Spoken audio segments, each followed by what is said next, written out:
Buenas tardes, jóvenes. Para poder entender mejor los fenómenos ópticos, es necesario entender cuáles son las características de las ondas que se estudian en la óptica. Las ondas que se estudian en la óptica son ondas de naturaleza electromagnética. Entonces vamos a hacer una pequeña revisión de este concepto de las ondas electromagnéticas para poder darnos cuenta bien de qué características, qué propiedades tienen y sobre todo cuáles son los parámetros que nos permiten a nosotros identificarlos y clasificarlos. Entonces, en primer lugar, nosotros tenemos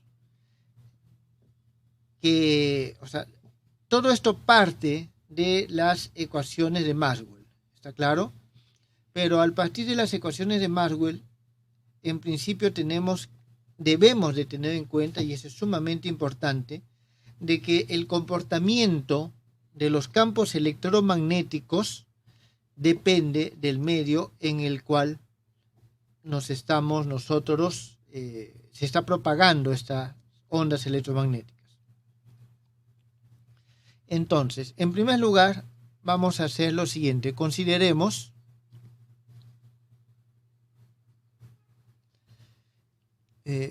un medio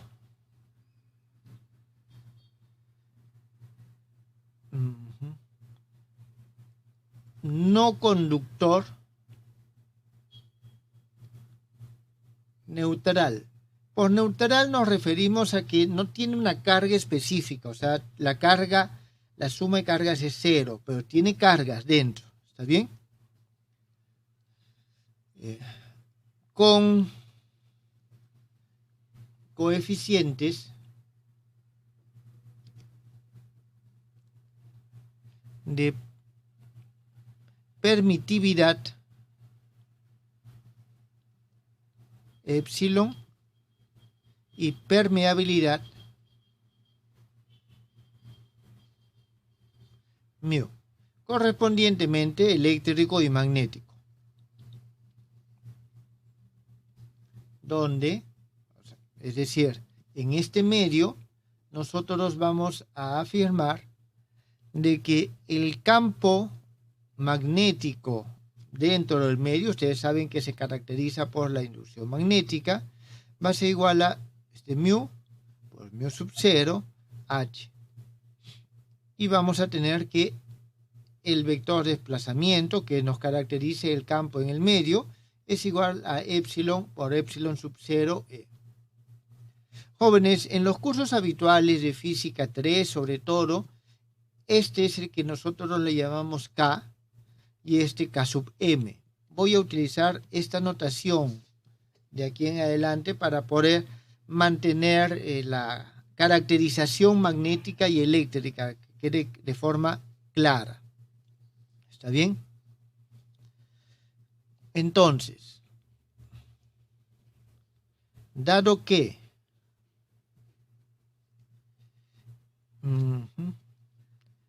las densidades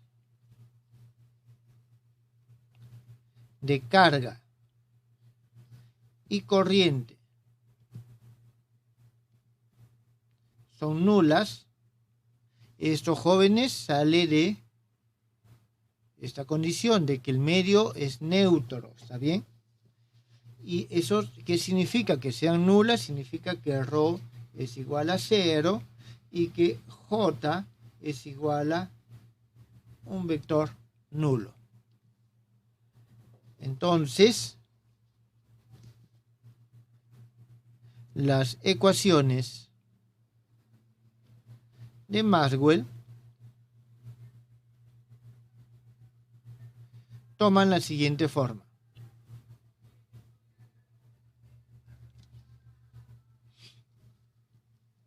Aquí vamos a tener nosotros el rotor del campo E es igual a menos B punto, esta es la derivada de B con respecto al tiempo, y tenemos que el rotor del H es igual a menos D punto a este le vamos a llamar 1, a esto le vamos a llamar 2, y tenemos estas, la divergencia de B es igual a 0, y la divergencia de D es igual a 0. Nosotros vemos, jóvenes, de que las ecuaciones de Maxwell son completamente simétricas en el caso de que nosotros nos encontremos en un medio neutro. ¿Está bien? Un medio neutro. Aquí hay que tener en cuenta, lógicamente, con la salvedad de que E y B, o B y H no son los mismos, D y E no son los mismos. ¿Está bien? Tenemos estas ecuaciones para los rotores que nos ponen en correspondencia los campos en general con estos vectores que son de inducción, y tenemos las divergencias que nos dicen de que no hay cargas o que no hay fuentes. Bien, jóvenes, hasta aquí supongo que no debe de haber ningún problema. Entonces, aquí nosotros, a partir de estas ecuaciones, podemos hallar lo que se conoce la ecuación de onda. Entonces, para hallar la ecuación de onda, nosotros lo que vamos a hacer es lo siguiente. Esta ecuación 2, ¿está bien?, lo vamos a derivar con respecto al tiempo. Y después vamos a utilizar la ecuación 1. Entonces, vamos a ver. Si derivamos la ecuación 2, cualquiera de ellas, ¿está bien? Voy a derivar esta. Voy a derivar la segunda. Con respecto al tiempo, entonces, ¿qué es lo que vamos a tener nosotros? Vamos a tener, voy a cambiarle de signo. A ver, lo hago aquí abajo primero y después solo escribo el resultado. Esto es algo que ustedes ya han hecho también en sus cursos anteriores. Vamos a tener menos la segunda derivada de D con respecto al tiempo, y esto va a ser igual a menos epsilon sub 0, segunda derivada de E con respecto al tiempo, va a ser igual esta derivada, como esto es una derivada con respecto a las coordenadas y no tiene nada que ver con el tiempo, se consideran que son independientes, puedo escribirlo de esta forma: la derivada de H con respecto al tiempo. ¿Está bien? Entonces, esto es lo que nosotros podemos hacer acá. Y aquí nos faltó algo.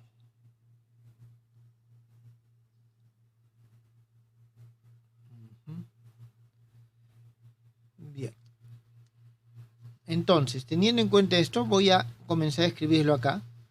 Vamos a tener epsilon sub 0, la segunda derivada del vector del campo eléctrico con respecto al tiempo, va a ser igual, vamos borrando esta expresión, y aquí vamos a tener menos la derivada con respecto al tiempo de el rotor de H. Esto va a ser igual a menos, un momentito, menos, sí, esto va a ser el rotor de la derivada de H con respecto al tiempo. Y aquí hay que tener en cuenta de que H, ¿dónde estamos? Es esto. Entonces H es igual a 1 sobre mu sub 0, H. Entonces, si nosotros, disculpen, B, reemplazamos esto aquí y utilizamos esto, aquí vamos a tener los menos se van a cancelar, disculpen, no, entonces sí. Vamos a tener nosotros aquí menos 1 sobre mu sub 0, el rotor del rotor de E. Esto es lo que nosotros vamos a tener. ¿Eso está claro, jóvenes? Luego, usando la siguiente identidad. Si yo tengo un vector A vectorialmente multiplicado por el producto vectorial de B por C, esto va a ser B, el vector B, por el producto escalar de A por C, más el vector C por el producto escalar de A por B. Entonces, si nosotros esto lo trabajamos, tenemos lo siguiente. El rotor del rotor de E va a ser igual, a ver, este es A, este es B y este es C. Entonces nosotros tenemos esto de la divergencia de E menos, ¿está bien? Ah, sí, aquí es menos, jóvenes, disculpen. Menos C es este que está aquí, o sea, es el E, que multiplica a esto por esto. Entonces, nosotros aquí vamos a utilizar el hecho de que esto es igual a 0. ¿Está bien? Que esto es igual a 0. Entonces, dado que esto es igual a 0, esto que está aquí, no está, por acá sale. Nos queda solamente esto. Entonces, esto es igual a menos nabla al cuadrado por E. Esto es conveniente escribirlo en todo caso de esta forma. Entonces, reemplazando arriba,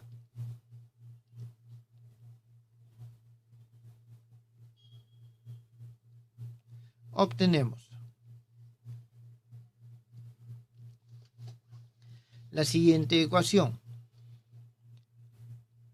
Nabla al cuadrado de E es igual a epsilon por epsilon sub 0 por mu sub 0 por la segunda derivada de E con respecto al tiempo.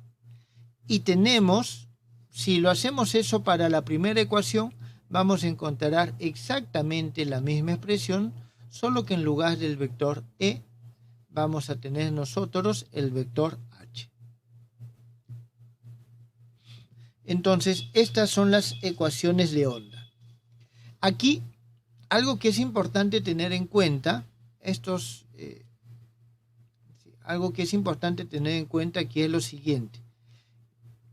Si usando el concepto de ecuación de onda, nosotros sabemos de que esto está relacionado con la velocidad. Y entonces nosotros vamos a decir que la velocidad va a ser igual a C sobre la raíz cuadrada de epsilon mu, donde C es igual a 1 sobre la raíz cuadrada de epsilon sub 0 mu sub 0. Entonces, de esta forma nosotros tenemos la ecuación de onda y tenemos las expresiones para la velocidad en un medio en términos de la velocidad en el vacío. Y esta magnitud C, ya las mediciones en el sistema internacional nos llevan a que coincide con la velocidad de la luz en el vacío. Entonces, aquí a lo que quiero llegar es de que las ecuaciones de Maxwell en el vacío nos llevan a ecuaciones de onda y estas ecuaciones de onda se propagan a la velocidad de la luz. Entonces, en base a este resultado es que Maxwell propuso mucho antes de que experimentalmente se demuestre de que la luz era ondas electromagnéticas que tienen origen electromagnético, propuso de que las ondas electromagnéticas no son otra cosa que la luz. Bien, entonces este es el primer punto al que quería llegar. En primer lugar, tenemos que los campos electromagnéticos se propagan en forma de ondas que se desplazan a la velocidad de la luz. Primera conclusión importante.